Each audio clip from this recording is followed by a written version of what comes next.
the world of football is coming back next week, and since things are still a little slow and they're gonna pick up next week, I'm gonna take the chance to tell you who I think would be the starting 11 if Madrid and Barca were to combine their teams. Now, I know that things are still gonna change, and I'm not gonna take history or what players have done in the past for granted, or I should say, I'm not gonna include what players have done in the past. I'm not gonna take that into context. It's strictly only what has happened this season.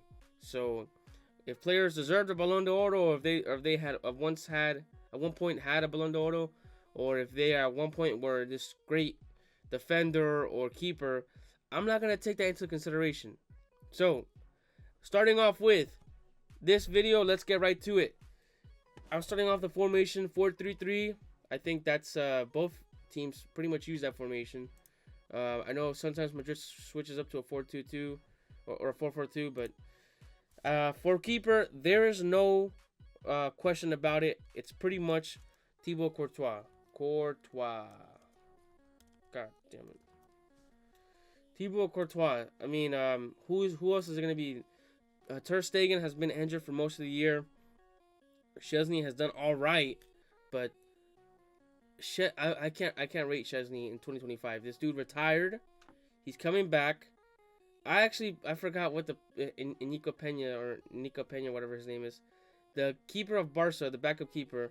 I'm bad with names. If you guys have seen my videos, you guys would know this by now. But I think Courtois is much better option than all three. But now switching to left back. Right now, the left back options, it's either Koundé, who plays... No, Koundé plays right back. Right now, the left back options are Balde from Barcelona, who he pretty much owns that position.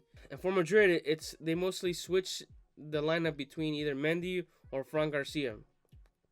So, Mendy has been pretty good. I know a lot of people talk crap about this dude, but I rate Mendy. Yeah, the only thing about him is that he has a mistake in him. Fran Garcia, I would say he's definitely the more aggressive in attacking type of player. Mendy is better defensively, but the best player from the two of them is definitely Balde. Even though Balde, I believe, is 21 years old, he still deserves to be... I would still start him off. How the fuck do you spell his name? Balde. So, for the center back position, it's definitely has to be Kubarsi. I'm pretty sure everyone has to agree with this. I mean, I hate this dude. I hate the fact that he's freaking 17 years old. Some people would say oh my god, look at this 17-year-old killing it and doing so well. But a 17-year-old in a position like defenders, this is bad for football. What does that say about the football world? Yeah, 17, that's the only thing. 17, you're not even an adult. I don't even think you could drive in Spain until you're 18. So his parents are literally taking him to fucking practice, and they're picking him up. Oh, how was school today? Half of these players, this dude's not even, he hasn't graduated from school yet. And he's freaking the best center back from the two teams, Barca and Madrid. That's just insane. The other one, I would still put Rudiger in there. I mean, it's either that or... Yeah, I mean, I think, to me, it's Rudiger. No questions about it. So these two are definitely the two better, or the two best center backs from the two teams. The right back, if Carvajal was fit, he would definitely still be in here. When I take into account of what he did last season, though. So, Valverde has played here from time to time. Lucas Vazquez has been arguably the worst player in Madrid this season. So, it's really, I think Koundé has to be the best. I will put Koundé the best right back in the world right now, to be honest. He's done really good. His numbers have gone up. But, moving forward, for center mid, I would put... There's no question about it. You have to put Pedri. Pedri right now is killing it. I made a top 10 Ballon d'Or list last month, so that has changed a lot. But this dude has now, I put him outside the top 10. This was last month. Within this last month, he has absolutely killed it. And these are the most important months. So we all know, like, yeah, you might kill it from September to December. If you're not showing up in the most important part of the season, which is basically February to May, like, you're not gonna win the Ballon d'Or. That's the part of the season that counts the most. So like Salah, we all thought Salah deserved to win the Ballon d'Or, no questions asked. But he got eliminated. He's not showing up in this later part of the season, so he's basically put himself outside of the competition for Ballon d'Or. I would say Pedri, with how good he's done in these past couple of weeks, he jumped into the top 3. He might just be in top 3. But we still have April, we still have May, and then June is the Champions League final. Whatever happens there, so we'll see what happens. But Pedri is definitely inside. I would say top 5 for sure.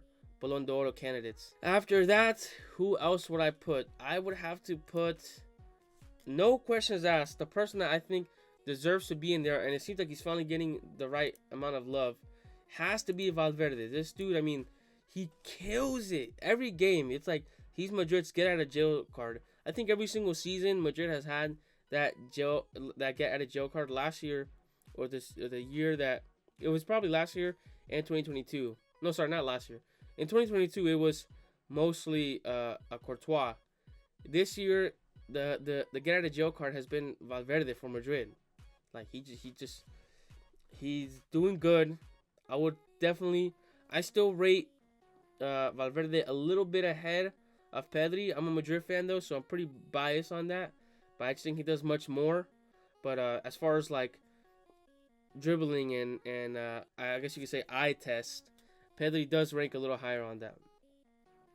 The next player who I would put, this might be a little controversial.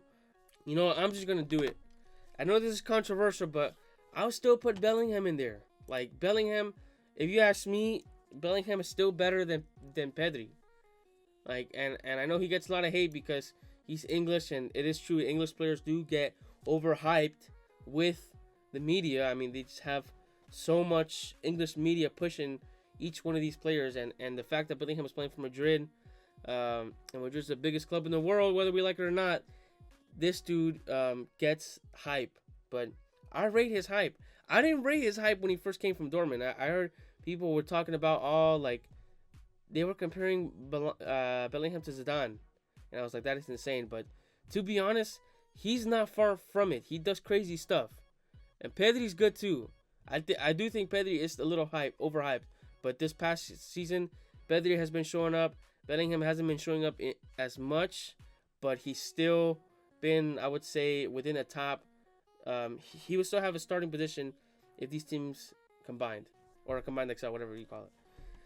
Now to the tricky part. I'll put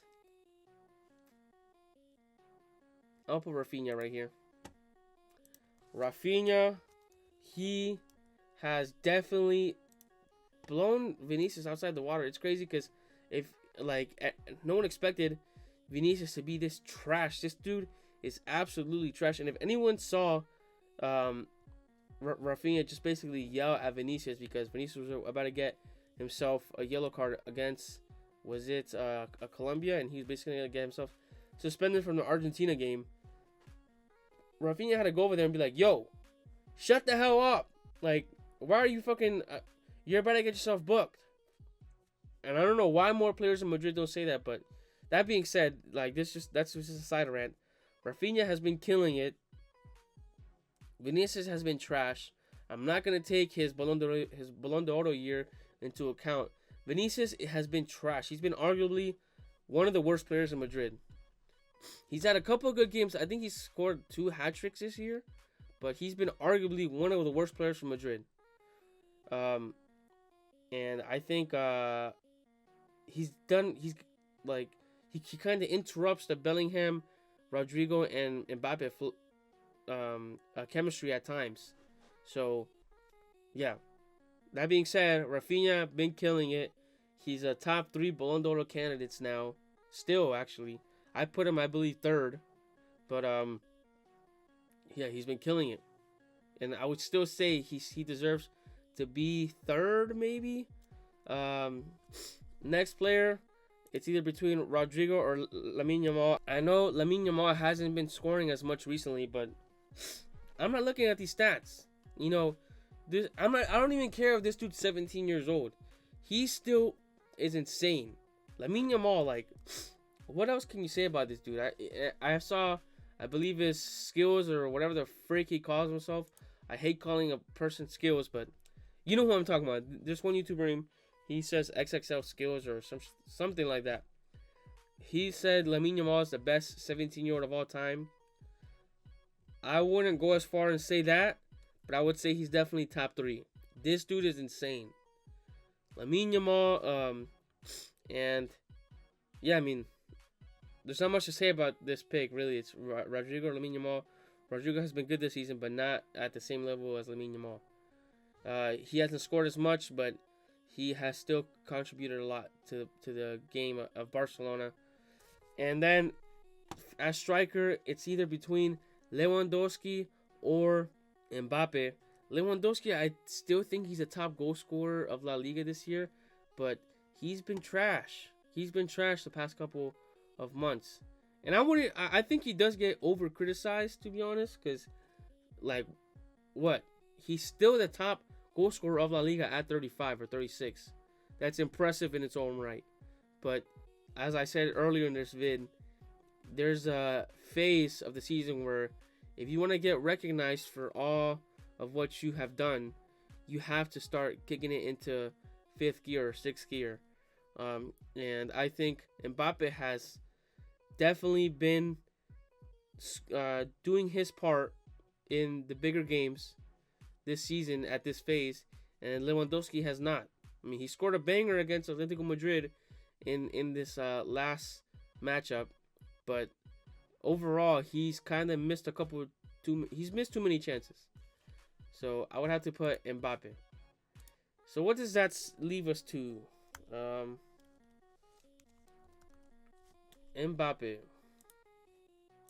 So you have 1, 2, 3, 4, 5 Madrid players, and then you have 1, 2, 3, 4, 5, 6 Barca players. So I guess you would say if it was a Barca Madrid XL competition, Barca would win.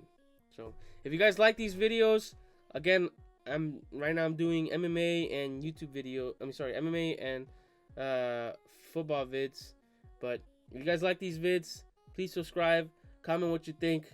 If you guys agree with me, if you guys don't agree with me, call me an idiot. I don't know. It's up to you. But please, come on. I got 39 subscribers. 39 subscribers.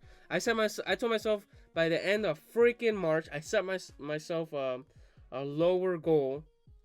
But I would say that I said I would have 80 subscribers. I had 39, so that's half. I missed it by half, or I'm gonna miss it by half. I'm sure. Knock on wood. I'm sure I'm gonna get to 80 subscribers, but we'll see. Anyways, guys, Pumpkin Picks out.